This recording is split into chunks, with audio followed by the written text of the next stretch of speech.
Merhaba arkadaşlar. Bugün sizlerle Audacity'de korku ses efekti nasıl yapılır, nasıl uygulanır onu göstereceğim.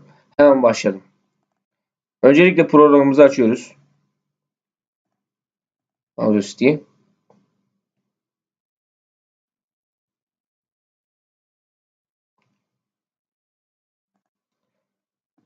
Kısa bir ses kaydı alıyoruz. Siz uzun da alabilirsiniz.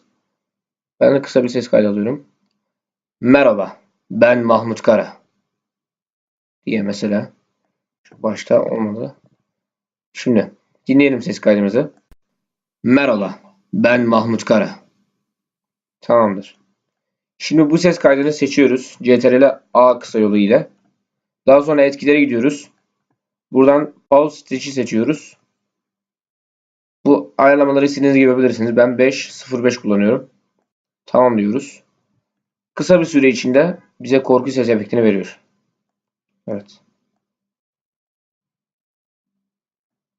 Hatta şöyle yapalım.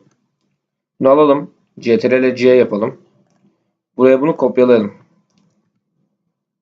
Sonra bunu pause stitch yapalım. Hem orijinalini görürüz hem de kendisini görürüz. Evet. Öncelikle baştan başlayalım. Merhaba, ben Mahmut Kara. Şimdi korku sesi efekti.